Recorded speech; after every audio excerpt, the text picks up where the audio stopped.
سورہ آل عمران کی تفسیر آیت نمبر 159 سے الحمدللہ والصلاۃ والسلام علی رسولہ وعلی آلہ واصحابہ اجمعین اعوذ باللہ من الشیطان الرجیم بسم اللہ الرحمن الرحیم۔ پچھلے پیجز پر کیا پڑھا ہم نے، تھوڑا سا ہم اس کو ریوائز کر لیتے ہیں۔ یعنی مومنوں کی فتح کا ڈیفیٹ میں، شکست میں تبدیل ہو جانا جنگ احد کے دن، جنگ کی حکمتیں، ان کے آبجیکٹیو پرپزز اللہ کے نزدیک کیا ہیں، یعنی اللہ جاننا چاہتا ہے کہ میرے مخلص بندے کتنے ہیں اور ہپوکریٹس کتنے ہیں، اللہ چھانٹ لینا چاہتا ہے۔ اور پھر یہ بھی پڑھا ہم نے پیچھے کہ اللہ چاہتا ہے کہ بھئی تمہیں شہادت کے درجے پر اللہ فائز کرے، اللہ نے تو جنتیں تیار کر رکھی ہیں متقین کے لیے۔ اور بات تو یہ ہے کہ یہ دنیا کی متاع تو ٹیمپرری ہے، عارضی ہے۔ اللہ نے تو کہہ دیا نا، ان اللہ اشتری من المؤمنین انفسهم واموالهم بان لهم جنہ، یعنی ان کے لیے تو جنتیں ہیں، اللہ نے خرید لی ہیں ان کی جانیں، ان بدلے کس کے؟ جنت کے۔ اور اہل ایمان کو ایک تو جگہ جگہ پر اللہ نے کہہ دیا ہے، کئی صورتوں میں یہ بات کہہ دی ہے کہ جی موت اور حیات تو اللہ کے ہاتھ میں، تمہیں کس بات کا ڈر ہے؟ اگر تم کہیں قلعوں میں بھی چھپ جاؤ گے تو موت تو آ کے ہی رہنی ہے۔ اس انتہائی فاسد عقیدے سے روکا جا رہا ہے مومنوں کو، جو کہ کفار اور منافقین کا شیوا ہے۔ لیکن آج افسوس کی بات ہے کہ ہمارا بھی حال یہی کچھ ہے۔ اچھا جی، یہ باتیں تھی۔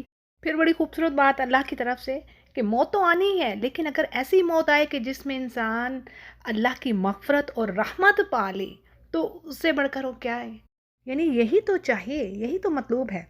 پھر جی آیت نمبر 159 میں نبی کریم صلی اللہ علیہ وسلم کے عظیم اخلاق کے بارے میں بات ہو رہی ہے کہ کہا جا رہا ہے کہ اے نبی فبما رحمت من اللہ لنت لہم، یعنی اے نبی یہ اللہ کی رحمت ہے کہ آپ ان پر نرم دل ہیں، اور اگر آپ بد زبان اور سخت دل ہوتے تو یہ سب آپ کے پاس سے چھٹ جاتے، یعنی یہ صحابہ آپ سے دور ہو جاتے۔ تو آپ ان سے درگزر کریں اور ان کے لیے استغفار کیجئے، اور معاملات میں ان سے مشورہ کر لیا کریں، اور جب آپ کا ارادہ پختہ ہو جائے تو اللہ پر بھروسہ کریں۔ یعنی کسی چیز پر پھر آپ ارادہ کر لیتے ہیں، پختہ ہو جاتے ہیں، تو بس پھر اللہ پہ توکل کیجیے۔ اور بے شک اللہ تعالیٰ محبت کرتا ہے اس پر جو ٹرسٹ رکھنے والے ہیں، جو توکل کرتے ہیں۔ اچھا جی، اس آیت میں کئی اہم پوائنٹس ہیں۔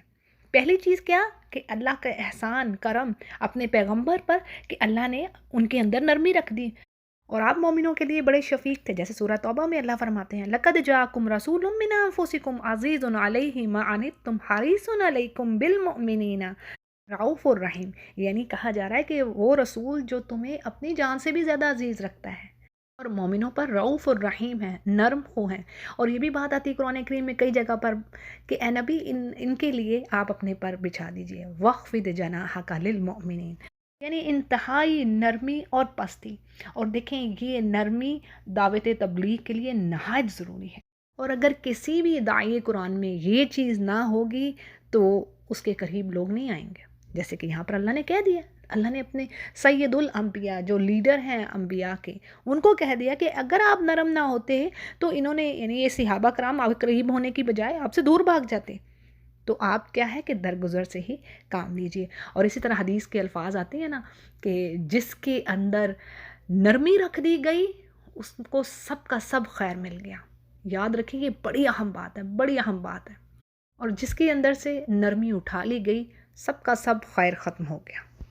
اور اہم بات کہ ریچولز کا ادا کر لینا ہی کافی نہیں، یعنی آپ نمازیں پڑھ رہی ہیں، سجدے کر رہی ہیں، لیکن دوسری طرف کسی کی حاجت پوری کرنے کو کسی کی ضرورت ہے، کوئی ریلیٹیو ہے، آپ اس کو دینے کو روادار نہیں ہے، دل آپ کا مائل ہی نہیں ہے کہ اللہ کی راہ میں کچھ خرچ کیا جائے، یا اچھا اخلاق ہی کسی کے سامنے رکھا جائے، کیونکہ اخلاق کے اوپر بڑی احادیث ہیں۔ بہترین اخلاق والا آپ صلی اللہ علیہ وسلم کے ساتھ ہوگا، جس کا سب سے بہترین اخلاق ہے۔ اسی طرح جو سٹرگل کر رہا ہے کسی بیوہ کے لیے، یتیم کے لیے، کسی ضرورت مند کی ضرورت کو پورا کرنے کے لیے، تو وہ گویا ایسا ہے جیسے کوئی جو عبادت گزار ہے، دن اور رات عبادت کرنے والا، روزے رکھنے والا۔ یہ احادیث کی باتیں، یہ عام باتیں نہیں ہیں، یہ بڑی اہم چیزیں ہیں۔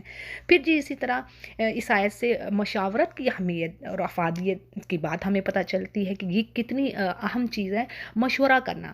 یعنی حکمرانوں کے لیے ضروری ہے کہ وہ علماء سے ایسے معاملات میں مشورہ کریں جن کا انہیں علم نہیں ہے، یا پھر وہ معاملات جن کے بارے میں انہیں ڈاؤٹس ہیں۔ اسی طرح فوج کے سربراہوں سے فوجی معاملات میں، پھر اسی طرح وہ لوگ جو عوام کے جو معاملات ہیں، مصالح ہیں، ان کے لیے ان کو یعنی رکھا گیا ہے، تو ان کے علاقوں کی ضروریات اور ترجیحات کے سلسلے میں مشورہ کرنا چاہیے۔ اور اہم بات یہ کہ مشاورت کا یہ جو حکم ہے، یعنی مشورہ کرنا، بعض اسکالرس کے نزدیک واجب ہے اور بعض کے نزدیک یہ واجب ہے اور بعض کے نزدیک یہ پسندیدہ بات ہے، مستحب ہے۔ ابن کثیر کی تفسیر ہے یہ۔ اچھا جی، آگے اللہ فرماتا ہے کہ اگر اللہ تمہاری مدد کرے تو تم پر کوئی غالب نہیں آ سکتا، اور اگر تمہیں وہ چھوڑ دے تو کون ہے اس کے بعد جو کہ تمہاری مدد کرے؟ تو ایمان والوں کو تو اللہ ہی پر بھروسہ رکھنا چاہیے۔ اسی طرح حدیث کے بھی الفاظ ہیں نا، حدیث میں یہی چیز آتی ہے کہ اگر ساری امت مل کر تمہیں کوئی نفع دینا چاہے تو وہ نفع نہیں پہنچا سکتی جب تک کہ اللہ نہ چاہے گا، یعنی اگر اللہ چاہتا ہے تو تمہیں نفع ضرور پہنچے گا۔ اور اسی طرح اگر تمہیں کوئی ضرر، کوئی مشکل آنی ہے، کوئی مصیبہ پہنچنی ہے تمہارے اپنے اعمال کی وجہ سے، یہ تو اللہ نے قرآن کریم میں کہہ دیا کہ اللہ کسی پر ظلم نہیں کرتا، تمہارے اپنے ہی بیڈ ڈیڈ، سیئات تمہارے آگے آتی ہیں۔ ما کان اللہ لیظلمہم ولکن کانوا انفسہم یظلمون، یہ کئی جگہوں پر مختلف الفاظ کے ہیر پھیر سے آیت آئی ہے۔ تو بات یہ ہے کہ اگر تمہیں کوئی مشکل پہنچنی ہے تو وہ پہنچ کے ہی رہے گی، چاہے ساری امت زور لگا لے، اس کو روک نہیں کوئی سکے گی۔ ٹھیک ہے جی، تو یہ مومنوں کا یقین ہونا چاہیے۔ پھر جی اگلی آیت بڑی اہم ہے، وما کان لنبی ان یغل ومن یغل یأتی بما غل یوم القیامہ، یعنی یہاں پر کہا جا رہا ہے کہ یہ کیسے ممکن ہے کہ نبی سے خیانت ہو جائے، اور قیامت کے دن ہونا کیا ہے کہ ہر خیانت کرنے والا اس خیانت کو جو اس نے کی ہوگی اس کو لیے ہوئے قیامت کے دن حاضر ہوگا اللہ کے سامنے، پھر ہر شخص اپنے اعمال کا پورا پورا بدلہ پائے گا، اور وہ ان پر ظلم نہ ہوگا۔ اچھا جی، اس کی تفسیر میں بات دیکھ لیتے ہیں۔ جنگ احد کے دوران جو لوگ مورچہ چھوڑ کر، پڑھا تھا نا کہ یعنی پہاڑی کے اوپر آپ صلی اللہ علیہ وسلم نے کچھ لوگوں کو مقرر کیا تھا، ٹھیک ہے نا، پیچھے ڈیٹیل میں بتا چکی ہوں۔ تو اب وہ جو لوگ آدھے دو گروپ ہو گیا تھا نا، ایک گروپ کہتا تھا میں نے نیچے نہیں جانا کہ نبی نے منع کیا، دوسرا گروپ کہہ رہا تھا جی نیچے تو مال غنیمت لوگ لے رہے ہیں، سمیٹ رہے ہیں، تو چلو نیچے۔ تو بات یہ ہے کہ ان کا کیا خیال تھا کہ اگر یہ نیچے نہ پہنچے تو سارا کا سارا جو مال تھا، مال غنیمت، دوسرے لوگ سمیٹ لے جائیں گے۔ تو اس پر بڑی سخت تنبیہ کی جا رہی ہے کہ تم نے آخر یہ سوچ بھی کیسے لیا، یعنی کیسے امیجن کر لیا کہ بھی تمہارا حصہ تم کو نہیں دیا جائے گا، اور کیا تمہارا جو لیڈر ہے محمد صلی اللہ علیہ وسلم، کیا ان کی امانت پر تمہیں اطمینان نہیں؟ تو یاد رکھو کہ ایک پیغمبر سے کسی قسم کی خیانت کا تو تصور بھی ممکن نہیں ہے، کیونکہ خیانت نبوت کے اگینسٹ جا رہی ہے، منافی ہے۔ اگر نبی ہی خائن ہو تو پھر وہ اللہ کی بات کو لوگوں تک کیسے پہنچائے؟ یعنی اگر خدا نخواستہ اللہ نے کروڑوں انسانوں میں سے ایک اللہ نبی چوز کرتا ہے، تو اگر نبی خائن ہو تو اس کی نبوت پر پھر لوگ کیسے یقین کریں گے؟ تو خیانت بہت بڑا گناہ ہے۔ تو اسی لیے اللہ فرما رہا ہے کہ یہ تم لوگوں نے سوچ بھی کیسے لیا۔ پھر اگلی آیت میں اللہ دو طرح کے لوگوں کا کمپیریزن کر رہا ہے، افمن اتبع رضوان اللہ کمن باع بسخط من اللہ ومأواہ جہنم وبئس المصیر، یعنی کیا وہ شخص جو اللہ کی رضا کے لیے، اس کے پلیئر کے لیے کام کر رہا ہے، اس شخص کے جیسا ہو سکتا ہے جو اللہ کی ناراضگی لے کر لوٹتا ہے، اور جس کی جگہ جہنم ہے جو بدترین جگہ ہے؟ یعنی قرآن کریم میں اس طرح کی بات کئی جگہوں پر آئی ہے کہ اللہ فرماتا ہے کہ مومن اور کافر کیا ایک جیسے ہو سکتے ہیں؟ ہرگز نہیں۔ پھر اسی طرح جن کو علم ہے اور جن کو علم نہیں ہے، کیا وہ ایک جیسے ہو سکتے ہیں؟ ہرگز نہیں۔ اور اللہ کے پاس ان کے الگ الگ درجے ہیں، گریڈز ہیں ان کے، اور ان کے تمام اعمال کو اللہ بخوبی دیکھ رہا ہے۔ اور یہ بات ہمیں احادیث سے پتہ چلتی ہے کہ جنت کے بھی درجات ہیں اور جہنم کے بھی جیسے نچلا حصہ ہے۔ اب جنت کے درجات میں کچھ لوگ اونچی جنتوں میں ہوں گے، یعنی جیسے آپ کہہ لیں عام زندگی میں کوئی وی آئی پی ہے اور کوئی کچھ ہلکے علاقے میں رہتا ہے، تو اسی طریقے سے جنت کے بھی درجات ہیں، گریڈز ہیں۔ اور جہنم کے بارے میں بھی سورہ نساء میں جیسے ہم پڑھتے ہیں آیت نمبر 145 میں، ان المنافقین فی الدرک الاسفل من النار، یعنی جو منافقین ہوں گے نا، جو ہپوکریٹس ہیں، وہ آگ کے، جہنم کے سب سے نچلے درجے میں ہوں گے۔ اس کا مطلب ہے کہ اس کے بھی کچھ حساب ہے، کچھ اوپر والے درجے میں ہے، کچھ نیچے والے میں ہے، کچھ درمیان والے میں ہے، ٹھیک ہے۔ تو یہ اللہ نے خود کہہ دیا یہاں پر، اسفل کا مطلب ہوتا ہے سب سے نیچے، اور ان کے لیے کوئی مددگار نہ ہوگا۔ اللہ تعالیٰ معاف کرے، اللہ ہمیں نفاق سے بچائے یا رب۔ اچھا جی، یہ بات ہوگی۔ اگلی آیت بڑی خوبصورت ہے، اللہ فرما رہے ہیں کہ لقد من اللہ علی المؤمنین، یعنی اللہ کا احسان ہے یہ مومنوں پر کہ اللہ نے انہی میں سے رسول بنا کر بھیجا ان کا۔ جو ان پر اللہ کی آیتیں پڑھ کر سناتا ہے، انہیں پاک کرتا ہے اور انہیں کتاب اور حکمت سکھاتا ہے، یقیناً یہ سب اس سے پہلے یعنی یہ گمراہی میں تھے۔ تو یہ اللہ کا احسان ہے، فضل ہے، کرم ہے مومنوں پر کہ اللہ چاہتا ہے کہ وہ اللہ کی جنت میں آئیں، اور اسی لیے تو اس نے ہر امہ میں بھیجے۔ اللہ نے کہا ہے میں نے کسی بستی کو چھوڑا نہیں ہے، یعنی اس کی جو سٹی ہے اس میں اللہ نے اپنے رسولوں کو بھیجا، اور اللہ نے بتا دیا کہ نبی بہت سارے انبیاء کا اور بستیوں کا ذکر ہم نے کیا ہے، لیکن اس کے علاوہ بھی بہت ساری ایسی ہیں جن کا ہم نے ذکر کیا ہی نہیں، آپ نہیں ان کو جانتے سوائے اللہ کے۔ اور پھر اسی طرح ایک اور چیز کہ اللہ فرما رہے ہیں نبی کا جو بشر ہونا نا، انسانوں میں سے ہی نبی آ رہے ہیں، تو یہ بھی اللہ کا احسان ہے۔ اور اللہ نے سورہ ابراہیم میں بھی فرما دیا کہ اللہ جب کسی نبی کو کسی قوم کی طرف بھیجتا ہے تو انہی کی وہ زبان بولنے والا ہوتا ہے، تاکہ کوئی بیریئر، کوئی ایک ریزسٹنس کوئی رہ نہ جائے، کوئی ایکسکیوز نہ رہ جائے لوگوں کو کہ جی ہمیں تو سمجھ ہی نہیں آئی، تو ہماری لینگویج بولنے والا نہیں تھا۔ تو یہ بھی اللہ کا احسان کہ ایک تو انسان کی صورت میں نبی کو بھیجا، یعنی وہ بھی انسانوں جیسا ہی انسان ہے، اور دوسرا انہی کی زبان بولنے والا تاکہ ان کو سمجھانا آسان ہو جائے۔ دیکھیں فرشتے کی جو بات آتی ہے نا، اللہ نے کہا ہے نا قرآن کریم میں کہ اللہ اگر زمین پر فرشتے ہوتے تو میں فرشتہ بھیج دیتا نبی بنا کر، کیونکہ یہ کافر جو ہیں اکثر حجت بناتے کہ جی فرشتہ کیوں نہیں آیا ہے نبی آپ کے ساتھ، نوح علیہ السلام کی بات لے لیں آپ، پھر اسی طرح آپ صلی اللہ علیہ وسلم کو بھی یہی کہا گیا۔ تو اللہ فرماتا ہے کہ اگر زمین پر فرشتے ہوتے تو میں فرشتہ بھیجتا۔ بات یہ ہے کہ جو بشر ہوتا ہے انسان، وہ انسانی جذبات، احساسات ان کو اسی طریقے سے وہ فیس کر رہا ہوتا ہے، اور پھر اس طرح اسی چیز کو آگے ایکسپریس کرنا، ماڈل بننا زیادہ آسان ہے لوگوں کے لیے۔ اور کیا ہوتا ہے کہ انسان کو ہی انسان فالو کر لیتا ہے، وہ پاسبل ہے، فرشتوں کو فالو کرنا تو ان کے بس کی بات نہیں ہے۔ اور یہ بھی ہوتا کہ فرشتوں سے لوگ مانوس نہ ہوتے، ان کے اتنے قریب نہ ہوتے اتنے۔ تو بات یہ ہے کہ قرآن کریم نے بار بار کہا ہے وَمَا أَرْسَلْنَا مِن قَبْلِكَ إِلَّا رِجَالًا نُوحِي، یعنی اے نبی آپ سے پہلے ہم نے رسولوں کو بھیجا ہے، وہ سب رجال تھے، مرد تھے، بشر تھے۔ اسی طرح پھر سورۃ الفرقان میں یہ بات آتی کہ ہم نے آپ سے پہلے جتنے بھی رسول بھیجے سب کھانا کھاتے اور بازاروں میں چلتے پھرتے تھے، وَيَمْشُونَ فِي الْأَسْوَاقِ۔ اور پھر اسی طرح نبی کریم صلی اللہ علیہ وسلم کی زبان سے بھی کہلوا دی گئی یہ بات، سورہ حامیم سجدہ میں بات آتی ہے کہ آپ ان سے کہہ دیجئے کہ میں بھی تمہاری طرح بشر ہی ہوں، البتہ مجھ پر وحی نازل ہوتی ہے۔ اور دیکھیں یہ بات اہم کیوں ہے، اس پہ میں نے اتنی لمبی ڈیٹیل کیوں رکھی، کیونکہ سورہ تغابن کو آپ چیک کریں گی نا تو اس میں آپ پڑھیں تو اس میں کیا بات آتی ہے کہ اللہ فرماتے ہیں کہ یہ جو بشریت ہے نا، نبیوں کا بشر ہونا، انسان ہونا، یہ ہی چیز دو طرح کے گروپس کو مار گئی۔ یعنی جو کافر تھے وہ بلیو نہیں کر رہے تھے کہ جی یہ تو بشر ہیں ہمارے جیسے، ہم تو ان پر یقین نہیں رکھیں گے، جیسے کہ سورہ ابراہیم میں بات آتی ہے کہ تم تو ہمارے جیسے ہی بشر ہو، ان انتم الا بشر مثلنا تریدون ان تصدون عما کان یعبد آباؤنا، یعنی تم تو ہمارے جیسے ہی ہو اور تم کیا چاہتے ہو کہ ہم وہ کام چھوڑ دیں جو ہمارے باپ دادا کر رہے ہیں۔ دیکھیے یہ بات بھی بڑی اہم ہے سمجھنے کہ باپ دادا جو کام کر رہے ہیں نا وہ چھوڑنا نہیں ہے، ٹھیک ہے۔ فَأْتُونَا بِسُلْطَانٍ مُبِينٍ، کوئی پھر ہمارے پاس نشانی لے آؤ۔ اب آگے وہ پیغمبر کیا کہتے ہیں، قالت لہم رسلہم، یعنی وہ رسول کہتے ہیں بے شک ان نحن الا بشر مثلکم، بے شک ہم تمہارے جیسے ہی بشر ہیں، انسان ہیں، وَلَكِنَّ اللَّهَ يَمُنُّ عَلَى مَن يَشَاءُ مِنْ عِبَادِهِ، لیکن یہ اللہ کا احسان ہے ہم پر، اور وہ جس کو چاہے یہ احسان جس پر یعنی کرے، فضل دے اپنا۔ وَمَا كَانَ لَنَا، ہمارے لیے ہمارے بس کی بات نہیں ہے، أَن نَأْتِيَكُمْ بِسُلْطَانٍ، ہم تمہارے پاس کوئی معجزہ، سلطان کوئی نشانی کوئی معجزہ مانگتے، تو وہ کہتے ہیں یہ ہمارے بس کی بات نہیں ہے، إِلَّا بِإِذْنِ اللَّهِ، مگر یہ کہ اللہ چاہے گا، یعنی اللہ کی اجازت سے ہی ہم یہ کام کر سکتے ہیں۔ اچھا جی یہ ایک بات ہوئی، یعنی ایک گروپ نے انکار کر دیا نبیوں کے بشر ہونے کی وجہ سے، ٹھیک ہے، وہ کہتے تھے پتہ نہیں کوئی آسمانی مخلوق آئے پھر ہم مانیں گے۔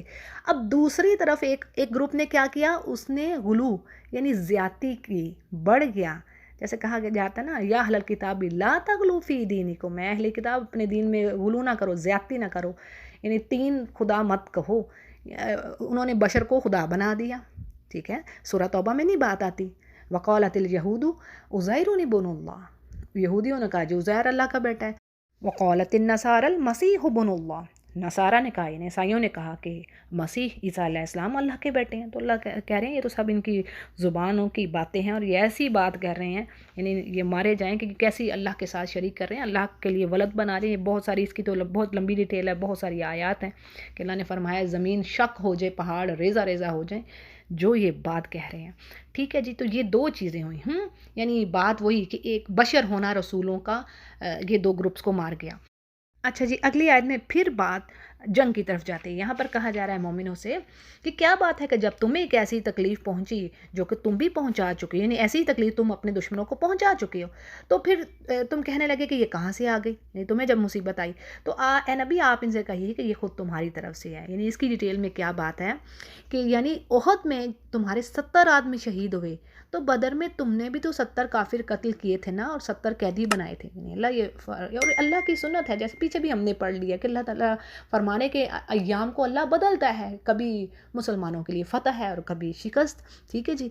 پھر اللہ فرماتے ہیں کہ یعنی تمہاری یہ جو کام ہوا نا تمہاری ہی غلطی کی وجہ سے، یعنی رسول کریم کی تم نے جو اطاعت نہ کی، ان کی تاکید کو تم نے سمجھا ہی نہ. ٹھیک ہے نا. یہی چیز آ رہی ہے یہاں پہ ڈیٹیل میں کہ تاکیدی حکم کے باوجود پہاڑی جو مورچہ تھا وہ اس کو تم نے چھوڑ دیا، اور اس غلطی کی وجہ سے کافروں کے ایک دستے کو اس درے سے جا کے دوبارہ حملہ کرنے کا موقع مل گیا. تو یہ غلطی مومنوں کی ہی تھی نا. تو پھر اللہ فرما رہا ہے کہ بے شک اللہ ہر چیز پر قادر ہے.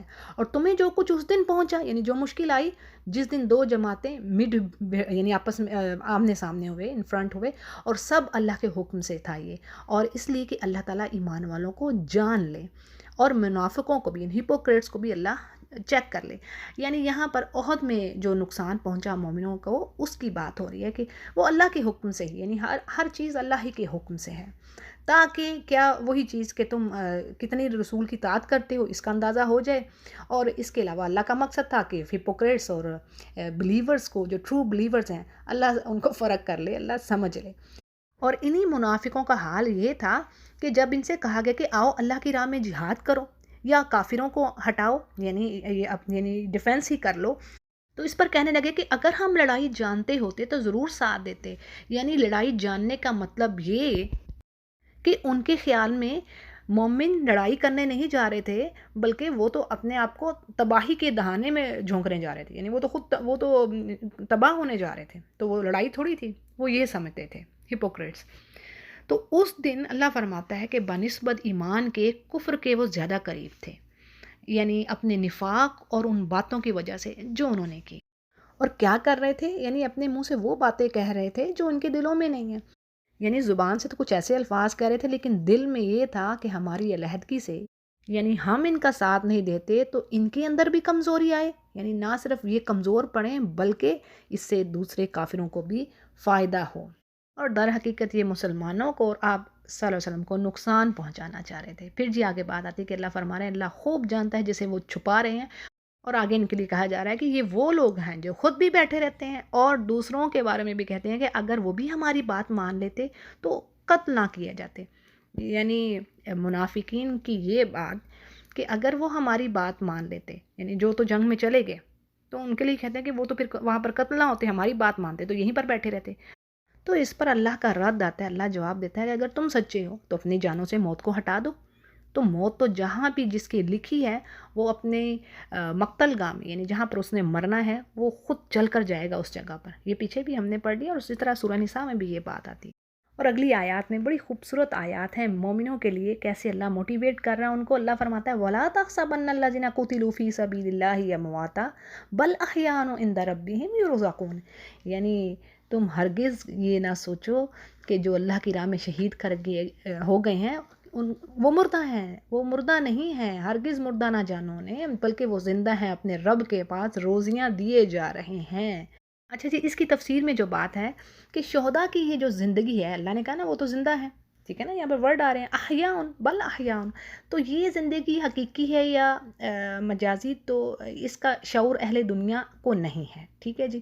جو تفسیر میں بات آتی ہے اسی طرح کہا جاتا ہے کہ جی بعض کہتے ہیں کہ قبروں میں ان کی روحیں لوٹا دی جاتی ہیں اور وہاں وہ اللہ کی نعمتوں سے یعنی ان کو انجوائے کرتے ہیں، اللہ کی نعمتوں کو. اور بعض کہتے ہیں کہ جنت کے پھلوں کی خوشبوئیں انہیں آتی ہیں. پھر اسی طرح حدیث میں ایک تیسری شکل ہمیں پتہ چلتی ہے، اور وہی زیادہ صحیح ہے، وہ یہ کہ ان کی روحیں سبز پرندوں کے سینوں میں داخل کر دی جاتی ہیں اور وہ جنت میں کھاتی پھرتی ہیں اور اس کی نعمتوں سے فائدہ اٹھاتی ہیں. اس کو صحیح مسلم روایت کر رہے ہیں، یعنی سبز پرندوں کے سینوں میں ان کی روحیں ہوتی ہیں اور وہ پھر جنت میں اللہ کی نعمتیں لے رہی ہوتی ہیں. یہ جی کہا جا رہا ہے. پھر جی آگے بات آ رہی ہے فرحین بما آتاہم اللہ من فضل. اب وہ جو شہداء ہیں یہاں پر ان کا ذکر ہے کہ اللہ نے جو انہیں اپنے فضل سے دے رکھا ہے اس پر وہ بہت خوش ہیں اور خوشیاں منا رہے ہیں، اور ان لوگوں کے بارے میں جو ابھی تک ان سے ملے نہیں ہیں، ان کے پیچھے ہیں، ان کے لیے بھی یعنی ان کو گڈ نیوز دے دی گئی ہے کہ وہ بھی ان سے ملیں گے، تو اس بات پر بھی وہ خوش ہیں. یعنی وہ اہل اسلام جو ان کے پیچھے دنیا میں زندہ ہیں، جو جہاد میں مصروف ہیں، اللہ کی راہ میں اسٹرگل کر رہے ہیں اور وہ خواہش رکھ رہے ہیں کہ وہ شہادت ان کو ملے، تو شہداء اس بات پر بھی خوش ہیں. جیسے یہاں پر بات آتی ہے تفسیر میں کہ شہداء احد نے، جو جنگ احد کے شہداء تھے نا جو شہید ہوئے، انہوں نے اللہ کی بارگاہ میں عرض کیا کہ اے رب ہمارے وہ مسلمان بھائی جو دنیا میں زندہ ہیں، انہیں ہمارے یعنی خوشیوں والے جو حالات ہیں ان کے بارے میں کوئی بتا دے تاکہ وہ جنگ و جہاد سے منہ نہ پھیریں. تو اللہ نے فرمایا میں تمہاری یہ بات ان تک پہنچا دیتا ہوں. تو اللہ نے فرمایا کہ میں تمہاری یہ بات ان تک پہنچا دیتا ہوں. تو اسی سلسلے میں یہ آیات اللہ نے نازل فرمائیں. اور مطلب دیکھیں ایک طرف وہ ہپوکریٹس کیا کہہ رہے ہیں کہ ہائی یہ مارے نہ جاتے، تو دوسری طرف جو شہداء ہیں وہ تو وہ ہیں، وہ کہتے ہیں ان کو یا رب تو بتا دے کہ ہمیں ایک عارضی زندگی جس میں ختمی ہو جانا جو کچھ بھی ہے، تو ایک پرماننٹ لائف اور خوبصورت زندگی تو وہ چاہیے. تو کوئی بے وقوفی کی بات ہے، بات وہی ایمان کی آتی ہے جی. اچھا جی، پھر اسی طرح حدیث میں بھی یہ چیز آتی ہے، صحیح مسلم اس حدیث کو روایت کرتے ہیں کہ کوئی مرنے والی جان جس کو اللہ کے ہاں اچھا مقام، اچھی پلیس اس کو ملی ہے، دنیا میں لوٹنا پسند نہیں کرے گی. ٹھیک ہے، کوئی بھی نہیں پسند کرے گی. البتہ شہید دنیا میں دوبارہ آنا پسند کرے گا تاکہ وہ دوبارہ اللہ کی راہ میں قتل کیا جائے. اور یہ آرزو، یہ خواہش وہ اس لیے کرتا ہے کہ شہادت کی فضیلت کا یعنی جو گریٹ بلیسنگ ہے یہ، اس چیز کو وہ ایکسپیرینس کر لیتا ہے، مشاہدہ کر لیتا ہے. بعض اوقات میں انگلش کا ورڈ بھی ایڈ کر دیتی ہوں، کچھ ایسے خواتین ہوتی ہیں جن کو نہیں سمجھ آ رہی ہوتی ثقیل جو ورڈز کہہ لیں اردو کے، تو اس لیے میں ساتھ پھر انگلش کا بھی ذرا ایک ایڈ کوشش کرتی ہوں کہ ان کو واضح ہو جائے چیز. ٹھیک ہے، امید ہے انشاءاللہ اللہ قبول کرے ہم سے. اچھا جی، پھر کیا ہے، یعنی یہ حدیث صحیح مسلم کی حدیث ہے کہ کوئی بھی مرنے کے بعد آرزو نہیں کرے گا کہ وہ دوبارہ یعنی جنت میں چلا گیا جب ایک بار، تو وہ نہیں آرزو کرے گا دنیا میں آئے سوائے شہید کے. تو کیسی زبردست سعادت، کیسا پلیئر ہے اور کیسا آنر ہے یہ، سبحان اللہ. پھر جسی طرح ایک اور حدیث ہے کہ جابر رضی اللہ عنہ کہتے ہیں کہ مجھ سے رسول کریم نے فرمایا تجھے معلوم ہے کہ اللہ نے تیرے باپ کو زندہ کیا اور اس سے کہا مجھ سے اپنی کسی آرزو کی یعنی کسی خواہش کا اظہار کرو تاکہ میں اسے پورا کروں. تو تیرے باپ نے کیا جواب دیا کہ میری تو صرف یہی آرزو ہے کہ مجھے دوبارہ دنیا میں بھیج دیا جائے تاکہ وہ دوبارہ تیری راہ میں مارا جائے. تو اللہ نے فرمایا کہ یہ تو ممکن نہیں ہے، اس لیے کہ میرا فیصلہ ہے کہ یہاں آنے کے بعد کوئی دنیا میں واپس نہیں جا سکتا. مسند احمد اس کو روایت کر رہے ہیں. پھر اسی طرح کچھ اور احادیث میں بھی شہادت کی جو فضیلت ہے اس کے بارے میں ہم پڑھتے ہیں کہ جس نے تھوڑی دیر کے لیے بھی اللہ کی راہ میں جہاد کیا تو اللہ اس کے چہرے کو اس کو یعنی آگ سے بچا لے گا. تھوڑی دیر کے لیے جہاد کا آ رہا ہے، تو اللہ تعالیٰ ہم سے بھی قبول فرمائے اور ہمیں شہادت کی موت دے.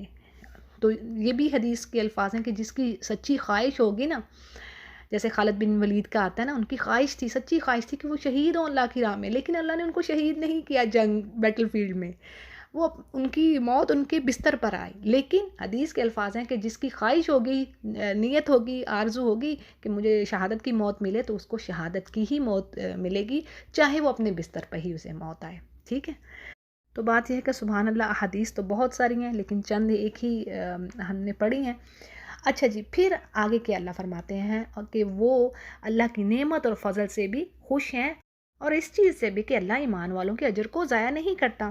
تو اس میں یہاں پہ ڈیٹیل میں بات آ رہی ہے کہ بعض مفسرین کہتے ہیں کہ جو پہلی خوشی کا تعلق ہے وہ دنیا میں رہ جانے والی بھائیوں کی وجہ سے، اور دوسری خوشی اللہ کی طرف سے پانے والی نعمتیں، آنر، اللہ کا فضل. ٹھیک ہے، تو دوسری خوشی کا تعلق اس چیز سے ہے. پھر جی آگے بات آتی ہے، اور جن لوگوں نے اللہ اور رسول کے حکم کو قبول کیا یعنی اللہ کے رسول کی اطاعت کی اور اس کے بعد انہیں زخم لگے، یعنی پھر یہ مومنوں کی بات ہو رہی ہے کہ ان میں سے جنہوں نے نیکی کی اور پرہیزگاری برتی ان کے لیے بہت زیادہ اجر ہے. یہاں پر ڈیٹیل میں بات دیکھ لیتے ہیں کہ جب مشرکین جنگی عہد سے واپس ہوئے تو راستے میں انہیں پھر خیال آیا کہ ہم نے تو ایک نہایت سنہری موقع ضائع کر دیا. یہ یعنی کافر کے دلوں میں یہ بات آئی، یعنی وہ چاہتے تھے کہ مسلمانوں کو پوری طرح ختم کر دیا جائے، کیونکہ مسلمان اس وقت یعنی وہ شکست کھائے ہوئے تھے اور زخمی بھی تھے، تو وہ چاہتے تھے کہ اس چیز سے پورا فائدہ اٹھائیں اور مدینہ پر بھرپور حملہ کر دیں اور ہر چیز کو یعنی مسلمانوں کو بالکل ختم کر دیں، صفحہ ہستی سے مٹا دیں۔ اب ادھر نبی کریم صلی اللہ علیہ وسلم کو بھی یہ فکر ہوئی، یعنی آپ کو بھی ڈر ہوا کہ کہیں وہ واپس نہ پلٹ آئیں، لہٰذا آپ نے صحابہ کو لڑنے کے لیے آمادہ کیا، اور آپ کے کہنے پر صحابہ باوجود اس کے کہ وہ اپنے یعنی مقتولین اور جو زخمی تھے ان کی وجہ سے بڑے غمزدہ تھے، بڑے ان کے ٹوٹے ہوئے تھے، تو اس کے باوجود وہ راضی ہو گئے، یعنی آپ نے کہا کہ جاؤ ان کا پیچھا کرو۔ تو مسلمانوں کا پھر یہ جو قافلہ تھا مدینہ سے 8 میل کے فاصلے پر واقع حمراء الاسد پر پہنچا، یعنی ایک جگہ کا نام ہے۔ تو جب تک مسلمان اس جگہ پر پہنچے تو دوسری طرف کیا تھا کہ مشرکین کو خوف محسوس ہوا اور ان کا ارادہ بدل گیا اور وہ مدینہ پر حملہ کرنے کی بجائے واپس مکہ ہی چلے گئے۔ اس کے بعد آپ صلی اللہ علیہ وسلم اور آپ کے رفقا بھی یعنی آپ کے ساتھی بھی مدینہ واپس آ گئے۔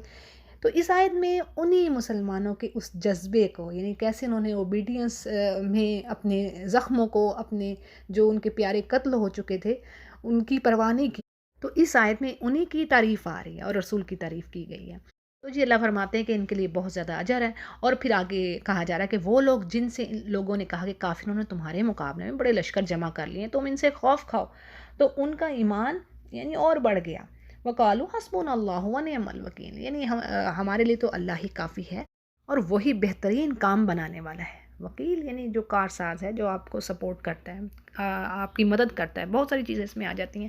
اچھا جی، اس کی ڈیٹیل میں بات آتی ہے کہ حمراء الاسد کو بدر صغریٰ بھی کہا جاتا ہے، کہ اس موقع پر یہ ہوا کہ ابو سفیان نے بعض لوگوں کو مالی معاوضہ یعنی پیسے دے کر اس نے ان کی خدمات حاصل کی اور ان کے ذریعے مسلمانوں میں یعنی یہ افواہیں پھیلائیں کہ مشرکین مسلمانوں سے لڑنے کے لیے پوری تیاری کر رہے ہیں بھرپور، اور تاکہ مسلمان کے جو حوصلے ہیں وہ پست ہوں اور وہ ڈر جائیں۔ اور بعض روایات میں یہ بھی بات آتی ہے کہ یہ کام شیطان نے اپنے چیلوں سے لیا، لیکن مسلمان اس قسم کی افواہوں کو سن کر خوفزدہ نہیں ہوئے، بلکہ کیا تھا کہ ان کے ایمان میں اور اضافہ ہی ہوا۔ تو پتہ کیا چلتا ہے کہ جتنا ایمان پختہ ہوگا، آپ کا فیتھ اسٹرانگ ہوگا، اتنا ہی آپ میں جہاد کا عزم، جو آپ ڈٹرمنیشن سے اللہ کی راہ میں اسٹرگل کریں گے۔ اور دیکھیں یہ اس سے یہ بھی بات پتہ چلتی شاید سے کہ جو ایمان ہے بڑھتا اور گھٹتا ہے، اور اس طرح کی آیتیں قرآن کریم میں اور بھی کئی جگہوں پر ہیں۔ سورۃ الاحزاب میں بھی بات آتی ہے کہ اللہ فرماتے ہیں جب انہوں نے دیکھا لشکروں کو تو مومنون تو ان کے جو ایمان تھے وہ بڑھ گئے، فزادہم، جیسے یہاں پر آ رہا ہے نا فزادہم ایمانا، ایمان بڑھ گیا۔ تو ایمان بڑھتا اور گھٹتا ہے، ٹھیک ہے، یہ ایسی چیز نہیں کہ بس ایک جیسا ہی رہے، لیکن انشاءاللہ جو سچا مومن ہے اس کا ایمان انفینٹی پر ختم نہیں کبھی ہوتا۔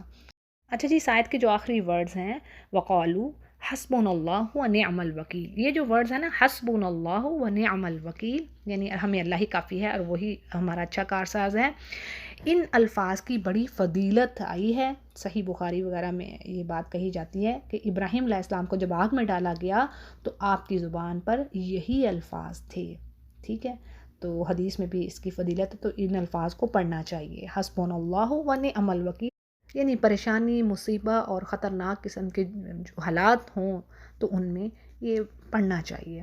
اب دیکھیں نا جیسے یہاں پر کہہ دیا ہے کہ آگ میں ڈالا گیا، یعنی ان کو وہ تو مارنے لگے تھے نا، تو تب یہ الفاظ ابراہیم علیہ السلام نے پڑھے، تو ان کی بڑی اہمیت ہے۔ تو جی اگلی آیت میں اللہ فرماتے ہیں فَانْقَلَبُوا بِنِعْمَةٍ مِّنَ اللَّهِ وَفَضْلٍ لَّمْ يَمْسَسْهُمْ سُوءٌ، یعنی اس بات کا نتیجہ کیا ہوا؟ جب انہوں نے کہا ان کے ایمان بڑھ گئے تو انہوں نے کہا اللہ ہی ہمارے لیے کافی ہے، تو اب اس کا نتیجہ کیا تھا کہ اللہ جیسے آگے فرماتے ہیں کہ انہیں کوئی برائی نہ پہنچی، اور اللہ کی رضامندی یعنی اللہ کا پلیئر انہوں نے دیکھا، اللہ کی رضامندی کو فالو کیا، تو اللہ بہت بڑے فضل والا ہے۔ اسی طرح تفسیر میں بات آ رہی ہے کہ نعمت سے مراد سلامتی ہے، یعنی سلامتی سے وہ واپس آئے، اور فضل سے مراد وہ نفع ہے جو بدر صغریٰ میں تجارت کے ذریعے یعنی انہوں نے ٹریڈنگ کی، اس ٹریڈنگ سے جو نفع ملا، نبی نے بدر صغریٰ میں ایک گزرنے والے قافلے سے کچھ سامان خرید کر فروخت کیا جس سے نفع ہوا، اور آپ نے پھر اس کو مسلمانوں پر تقسیم کر دی۔ ابن کثیر اس کو روایت کر رہے ہیں، ٹھیک ہے، یعنی یہ فضل اللہ کا اور سلامتی۔ اور آگے مومنوں سے کہا جا رہا ہے کہ یہ خبر دینے والا صرف شیطان ہی ہے جو اپنے دوستوں سے تمہیں ڈراتا ہے، یعنی تمہیں وسوسے اور وہم تمہارے دل میں ڈالتا ہے کہ جو کافر ہیں وہ تو بڑے مضبوط ہیں، ان کے پاس تو بڑا کچھ ہے، آج بھی یہی کچھ چیزیں ہیں نا۔ تو یہ اللہ فرما رہے ہیں یہ شیطان اور اس کے چیلے ہیں جو تم یہ کام کر رہے ہیں، تمہیں ڈرا رہے ہیں۔ تم ان کافروں سے نہ ڈرو اور میرا خوف رکھو اگر تم مومن ہو۔ یعنی جب تمہیں اس وہم میں یہ مبتلا کرے تو تم صرف مجھ پر ہی بھروسہ کرو، اللہ پر ٹرسٹ رکھنا چاہیے۔ ٹھیک ہے ویپنز بھی اللہ جیسے کہہ رہے ہیں کہ تمہارے پاس ویپنز بھی ہونے چاہیے جدید ٹیکنالوجی کے، لیکن ٹرسٹ اللہ پر ہو۔ اور پھر وہی بات کہ اگر اللہ کی طرف سے کوئی چیز پہنچنی ہے تو وہ پہنچ کے رہے گی، اور موت کا وقت جو مقرر ہے وہ تو مقرر ہے، وہ تو ایک گھڑی نہ پیچھے ہٹنا ہے نہ آگے۔ ٹھیک ہے، پھر آگے جیسے اسی طرح سورہ مجادلہ میں بڑی خوبصورت بات آتی ہے، اللہ فرماتے ہیں کتب اللہ، اللہ نے لکھ دیا، فرض کر دی، یعنی لکھی ہوئی گئی یہ بات، لَأَغْلَبَنَّ کہ یقیناً میں اور میرے رسول غالب آئیں گے۔ ٹھیک ہے، یعنی اللہ اور اللہ کا دین، ٹھیک ہے، رسول کیا کر رہے ہیں؟ اللہ کا دین ہی تو پھیلا رہے ہیں۔ اور پھر آگے نبی سے کہا جا رہا ہے کہ کفر میں آگے بڑھنے والے اے نبی آپ کو غمناک نہ کریں، آپ دکھ نہ کھائیں ان پر، یقین مانیں کہ یہ اللہ کا کچھ نہیں بگاڑ سکیں گے، اللہ کا ارادہ ہے ان کے لیے آخرت میں کوئی حصہ نہ چھوڑے۔ یعنی نبی کریم صلی اللہ علیہ وسلم کی شدید خواہش تھی کہ سب لوگ مسلمان ہو جائیں۔ یہ سورۃ الکہف میں بھی بات آئی ہے نا، اللہ نے کہا فلا اللہ کا باقی النفس کا، کیا اپنی جان ہی آپ دے دیں گے ان کے غم میں کہ یہ ایمان نہیں لاتے، اور ان کے انکار سے اور ان کے جو آپ کو وہ ڈینائی کرتے ہیں، ریفیوز کرتے ہیں، تو اس سے بڑی تکلیف پہنچتی تھی نبی کو۔ تو اللہ نے آپ کو تسلی دی کہ آپ غمگین نہ ہوں، یہ اللہ کا یعنی یہ تو اپنی آخرت تباہ کر رہے ہیں، اللہ کا کچھ نہیں بگاڑ سکتے۔ اور بات پھر یہ بھی اللہ نے فرما دی کہ اے نبی ہدایت دینا تو اللہ کا کام ہے، یعنی اللہ کو پتہ ہے جس نے ہدایت پر آنا ہے، اور یہ ان میں سے تو کچھ ایسے ہی ہیں کہ خود اللہ ان کے سامنے آ جائے فرشتوں کی صف میں تو یہ یقین نہ کریں، یعنی اللہ کو سامنے دیکھ کر بھی اس پر ایمان نہ لائیں۔ اسی طرح سورۃ الحجر میں جو بات آتی ہے وَلَوْ فَتَحْنَا عَلَيْهِمْ بَابًا مِّنَ السَّمَاءِ فَظَلُّوا فِيهِ يَعْرُجُونَ، یعنی اگر ان کے لیے آسمان کے جو دروازے بھی کھول دیں تو بھی یہ یقین نہیں کریں گے اور کہیں گے کہ یہ تو ہم پر تو جادو کر دیا گیا، یعنی نعوذ باللہ استغفر اللہ کے جن پر پکا ہو گیا نا اللہ کا کہ عذاب آنا ہی آنا، جیسے ان کے لیے اللہ نے کہا کئی جگہ پر قرآن کریم میں آتی ہے بات کہ کافروں پر بات ثابت ہو چکی ہے، کلمۃ ربک حقت کلمۃ ربک، کہ یہ ایمان نہیں لانے کے۔